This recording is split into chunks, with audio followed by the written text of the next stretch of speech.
Nongalakpada masanipa na nipi sele pau tabada bisakti mihul thol yaurabani. Ngarang masanipa na hairamba singduga mahak leiba yadri.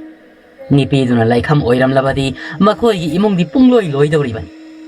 Bisakka nipi kharagana makhoi gi mi leinadraba yum madu yaurakpadadi selak leba nipi do tharo oiram maduda bisak swar khara hontoi. Adubu mahak ngakti ngakli.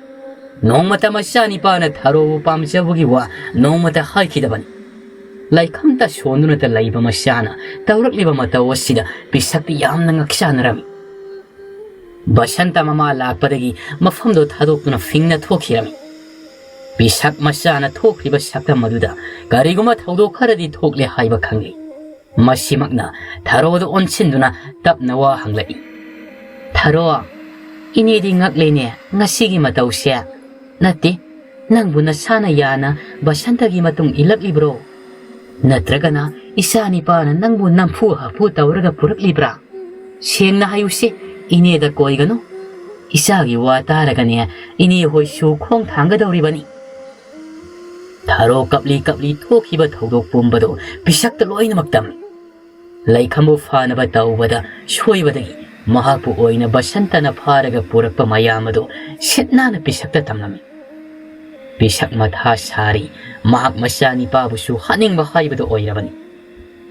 Bisak tharoda makhut lonaduna lale haijaraklami. Tharo isani pana tawkhiba aranbaduki ini nangonda lale haijari. Patraba isani pabusu ini lotchilaga thamloi. Maralgi matung inna nangna pininggo dandido pibada ini nangonda warobu karisu lairoi. Tharo bisaki makhuto pairaga pakum pirai. Ine adumna haino ainu ngaiti. Aina phana paamdrabasu nungsidrabasu aina phana asengbi laisabi oirabasu. Nipa amaga ahing lelurabi aibu kanana laisabi ni haigani. Hauzikti aigi izatki khalle. Aduna ine ai paamdrabasu nungsidrabasu ai taba santada lairagi khalle. Aigi hangtaki ini hoibasu mimangda phamanbado ai pamde. Aduda sunatana aigi izat sumangdoribani. Tharo hai kharasi hairaga higi kaplai.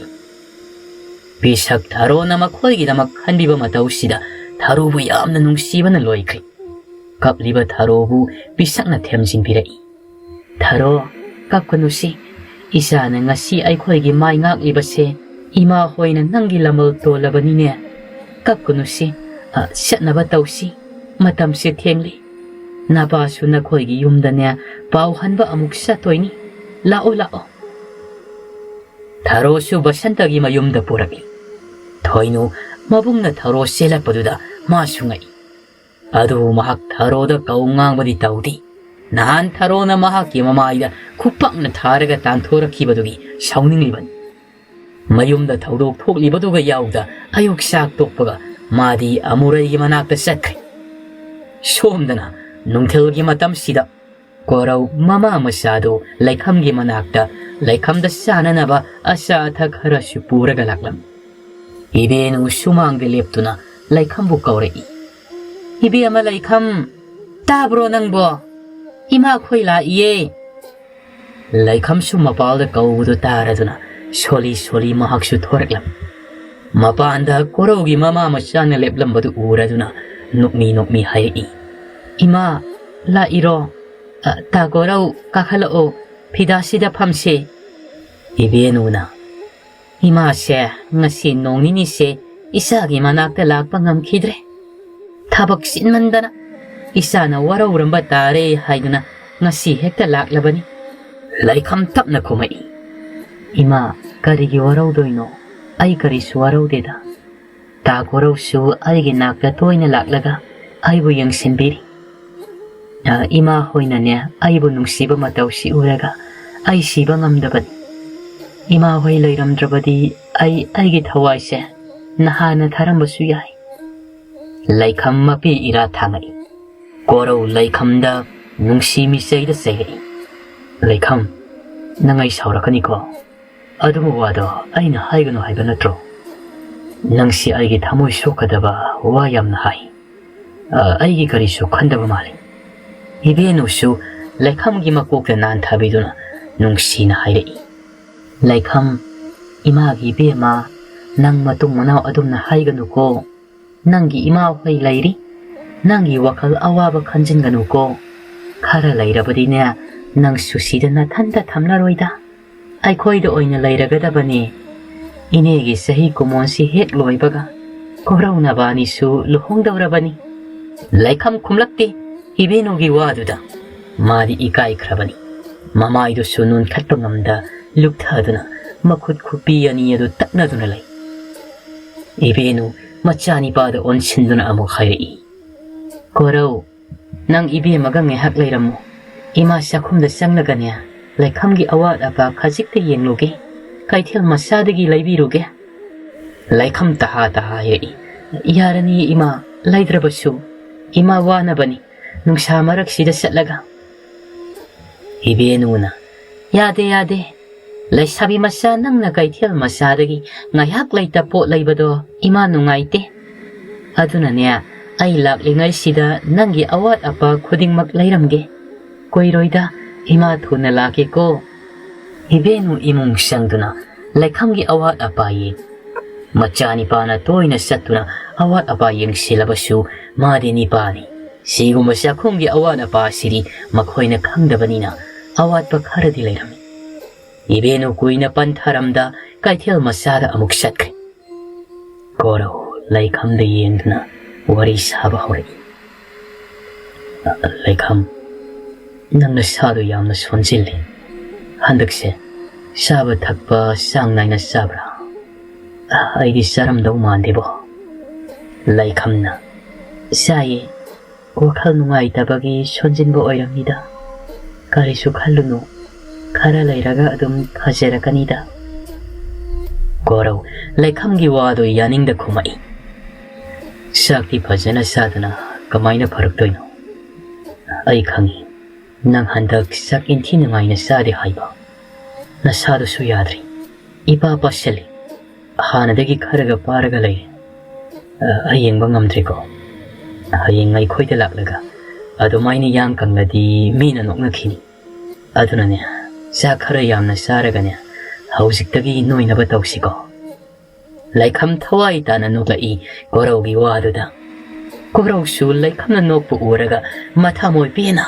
마슈 녹라가 모하이레이 나도 하잉 코이드 레이라간다네 능세 수마이나 녹라가다 레현도이니 아이나 아와바 누가이다바 뿜바슈 낭기나 팜다기 마루 펑나 무탈라가네 랑토키도이니 아드가 아이기 누가이바 뿜바시나 낭기 오헨도이니 낭기 미로기 피랑 아마타슈 아이나 타할로이 라이캄 코라우드 타두 예니 Korauna mahabu kayam nungsi haiba mamang-mamangdagi khanglabani adubu ngasina amukki hena mahabu korauna kayagi matik nungsijay haibasi mayik sengna khangli laikham masu tapna hairi ta korau aisi waba yamna henmankri waba henmanbana aigi punsise nungaiba haibado aigi saruk thungdrabra khaldurabani adubu aisuta goro thingnabadagi asa amadi urakpagum tawi aigi asase ta gorona hakna kahenbinu ko aibu nangi nakta nungaina amuktadi laiba phanganbiu ko goro laikhamgi makhutta tapna pairaga kumai thamdoini ningthau amagi laima sijadagi tadana aina nangbu nungaina thamdoini Leikham sunoksay korawi waduda korawa makha muktari ado Leikham asaidigi aina lairise tharodi udi mabu mayumda satkibro Leikham maithong ituk thana kumai ta korau tharodo ngarang thoinogi mayamba taba santada senkri korau nukmi tawna hairi onthokna thokhreda madia Nipadubu phabro Laikhamna Pharira phatrira aisu khangdi ado tharodo nipaduga karisu nungsinadabani Korau ngakna nungsinadana kamaina siriba Laikhamna Aduni ay sunghaklibani. Aduda ay nasingnaba amadi sumlayba. Koraw na. Kaino nang nasingnaribasina. Leikham tapna hairi. Mana siyaliba ni Pado. Ay bagoy tantanaba ni Pan. Ay na di sumyayabidaba. Sahi panyam ni Yamli. Mana ay banusi hayrakpa. Ay na di sumyayadi. Sida nati. Ay bufang na buhot na bata. Matong okdaba tawong kaya ni tawrakliba. Koraw may thong maksinki. Ma mitgupta kaman bagi ulama fawrakliban. Karasu sauning na hairi. Mana nangonda kari-kari tawraklino. Ay ngono tamo. Leikham koraw da basanta na magonda tawrakhiba mayam singado loy na magtamlami. Mabufagi tawkhiba singado suyaw na koraw da tami. Koraw saw na famlambadagi hawalakto na hairi. Ay layna asya usitaba. Kangani na mga hausimag magi manakta satuna. Nangi kudang payo na singkiba makuto. Tudeklugi. Mi asya usitaba. Koraw fing na Phungga lagam da thoki tawi. Leikham shu taha koraw gi kudang payo na yalaga kamay. Ta koraw, nanga dumay na tao no. Mi kanagano. Si asaw do amukta pataw. Mana tawkhiba aran badugidi. Isor na mayoraksani. Hausikti masu tharo laukidawrasidi. Aduna aingona karisu yelaklaroi. Tagoraw nang amukta saukino. Migi mangda kana sainabadusu phajati. Aina su pamdiye. Koraw Leikhamna thiamlapaduda masu asaudu khara phakri. Adubu ma basanta budi mabukta yekri. Thengnaba mafamda amuktangdi haina singlaga thamkrabani. Ngayhak leibaga ibenu sukai thialdagi sakhumgi makuk mata khara leiraga halaklami. Makhoi sukui na leiramdre thengsilakpana mayumda hankhirami. Leikham su tharo thilakpadu ngayhak satluraga mayumda halaktuna thabak inkhang loisilaba matungda sakhum sanglaktuna ngasai ayuki saji khara leiribado madu oina sai. Sak asabadi thongdri mathandaga oiri tharo su ngasidi lekpa laktri. Karam nadi lakani, masu ngasidi mayumda lehawi. Leikham su sak saba loiraga famung sangduna tungkhiram. Matam nadi asum hauki. Ahing sabuki matam. Leikham tumlambadagi, tare ngaibagi makholduda mikap thoraklami. Leikham mamitu uirom tauna magi famangduda yenglakpada. Nipi yama magi lang nainaba tarengdo paiduna sanaribudu ubada. Leikham mamit mamay khangsingsing. Mamituna noiduna mana uribado asinbra haiduna amuk yeng. Handaksu nupido adumak lairami. Nupido pina sawa lai fidibi amakam. Adubu achamba lai fidibi dinati. Afataba thawai sanglaba lai fidibin. Mafamsida Leikham bu Hatpa lakliban. Leikham nipiduda unna yenglobada masu hausiktada urakli. Nipido fina saba lai fidibini haiba. Leikham ngakna yengi.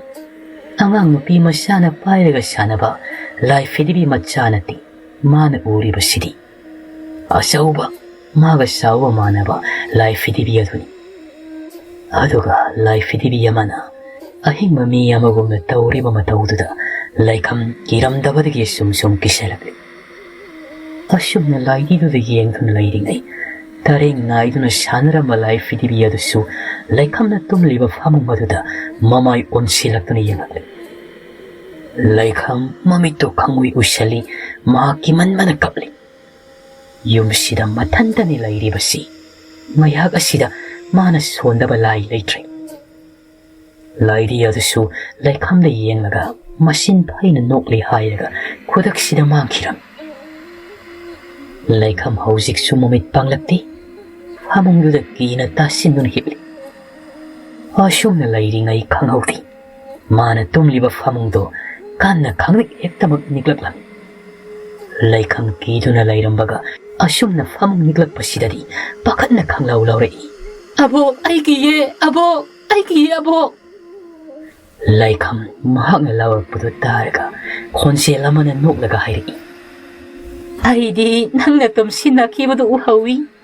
Adugi nang asengba tumbra tumdabra na yengthokpa ni. Asengba su nang di tumlamdre. Asi hai life dibido. Leikham gi kangkhong mathaktuda paiduna Leikhamda yengduna noksilai. Leikham kimanbana amuksu khanglau lauduna famungdagi kumtha famangda lairiba lartendo paikhatuna mamang thong hangduna thoklai. Life dibi adusu Leikhambu tanaraklam.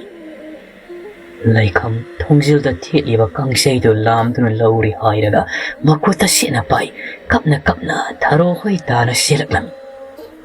Sena su mapukningda ibadaw thangsing mahakpusu mathamoyda sena thawni sarai. Ibadaw thangsing hipa mo tolabi na su aibo amukta kanbiyo. Tungdagi life dibi aduna sauna laurai. Nang napana sielabasu hingadaba nati. Nang budi aina soidana halagadabani. Aigi mapuna haibawa aina tawdana tokloi. Nang ngasi aina halagadabani. Leikham hairiba singdo taraga hanadigi hena kan selai. Sum selakpana tharo hoige thongal yorakli. Leikham thongal tharo bu kanna kaurai. Tharo thong amukta hango ai Leikham ne thong se amukta hango natrabadi ai thawai se thaba tari. Tharo nang tabro aina kauriba se tharo. Leikham tharo bu kauna higik launa kapthorakli. Mapana laubugi khonjel tabada Tombisnaga tharoga shu hawalakduna mamang thongdo hangdorai. Thong hanglakpaga Leikham imungda khangsian chenselai. Imung changlakpaga masado padrak tana leimaida haitharakli. Tombisna tharo pakhatna Leikham gi manakta sensilai.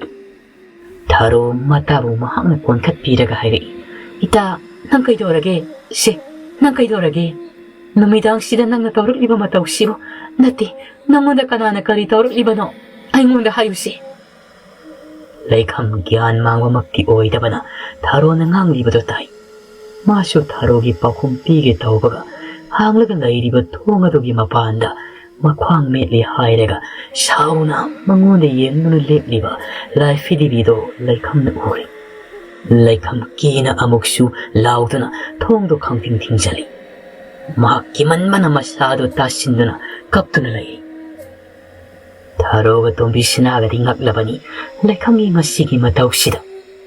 Tumnuna lairama piyaino su Leikhamna laubugi khonjel tabada tumba kaina famungdagi holapna thogakpada Leikhamna kaplanglibada ubada masu ingangai.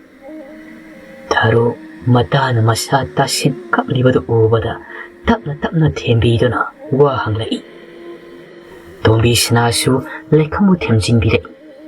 Leikham kapkanune nangna kaplibadogi maramdo ineda hayusi mapandana kanano nangbu tanaraklibado Leikai taklaga warak hansi kanano haibado ineda tamusi.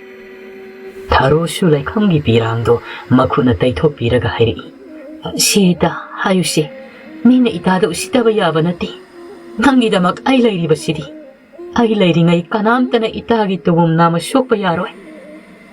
Leikham kapna magi punsida thokliba akiba thodok pumbado tharoga tombisnaga tamlami. Leikham kapli tauna amuk swairi. Aigi aboksu aigi imagi thawain hatpani. Aibu su mahakna hatnaba question senari. Hausik su mahakna aibu hatnaba tanarak ibani. Mana sathibagi sangse imung fawi yoksilakli ayam kire ini ayam kire tharo aisi mahakna hathigadaba male.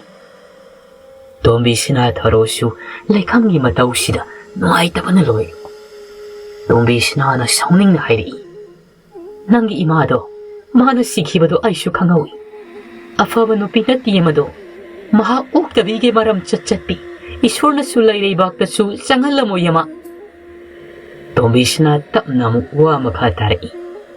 Yengo hai Leikham nang sumaina sum leiba na di yaroi. Maiba amatana ba na phagani. Leikhamna ine aina karaidigi maibano thidoi sibo. Tombisna na yamna lapna chatrabasu aikhoi leikalgi ipal khoimuda masu sumbase yamna haibani. Hayeng aiga setlagane nangi se amukta yengbiyo na hairusi. Nang karisu khanganusi, inena phanaba singani. Leikham su wakhal khara yangi, tombisnagi waduda. Masu mayumda handri, mayumda sangba kirabanina, ngasidi tharo hoide lekli.